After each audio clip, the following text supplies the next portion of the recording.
സുന്ദരി നീ വന്നു സുലേഹ. അത് ഗസലായല്ലേ? ഓ അങ്ങനെയായിരുന്ന.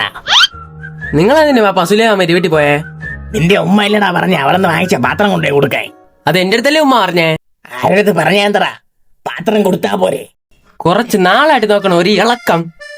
എന്തോന്ന് ഇളക്കം? സുലേഖ മാമിയെ കാണുമ്പോൾ ഒരു ഇളക്കം. ആവശ്യമില്ലാത്ത വർത്തമാനങ്ങൾ പറയരുത്. ഇതുവല്ലോ നിന്റെ ഉമ്മ കണ്ടിട്ടൊന്ന് എന്താവൂന്ന് അറിയാമടാ. എന്തിനാ മൂട്ടി കൂടെ കമ്പേറ്റി ഗ്രില്ലടിക്കും വേറെന്ത്? എടാ മക്കളെ, അവരെ എന്റെ സഹോദരിയെ പോലെയാണ് ഞാൻ കാണുന്നത്. നീ ഒരുമാതിരി തെറ്റിദ്ധരിക്കരുത്.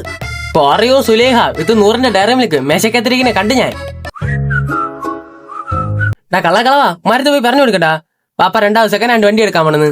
മക്കളെ, വാപ്പായ കൊലയ്ക്ക് കൊടുക്കരുത്. നീ ഇത്രയും വളർന്ന മോനെ വെച്ചിട്ട് ഒരു വാപ്പ കാണിക്കുന്ന പരിപാടിയായി കാണിച്ചത്. നിന്റെ ഉമ്മ എന്റെ കാണിക്കാത്ത ഒന്ന് അവരെന്റെ കാണിച്ച എന്തോന്ന്? സ്നേഹം. ആ സ്നേഹത്തില് വാപ്പാരെ മനസ്സ് ചെറുതായിട്ടൊന്ന് ഇളകിപ്പോയടാ. ഇത് ഞാൻ പോയി ഉമ്മാരത്ത് പറഞ്ഞാലേ വാപ്പാരെ മനസ്സിന് ചെറുതായിട്ടൊന്ന് വെട്ടോച്ച് ഇളക്കി തരും. വാപ്പ എന്ത് വേണേ ചെയ്യാ, നിന്റെ ഉമ്മ ഇതറിയരുത്. എന്നാ ശരി, എനിക്ക് ഞാൻ എന്ന് പറഞ്ഞ ബൈക്ക് എനിക്ക് കാണിച്ചു തരണം. 3 ലക്ഷം രൂപ സാധനം അത്. Fix bike. ഒരു കാര്യം ചെയ്തിട്ട് എങ്ങനെ സുലേഖ വരെ ചെമ്പരൊക്കെ വാങ്ങിച്ചാ? അതവരെ താമസത്തിന് വന്നപ്പോഴേ വാങ്ങിച്ചു. കള്ളക്കളവാ മറ്റ പറയില്ല.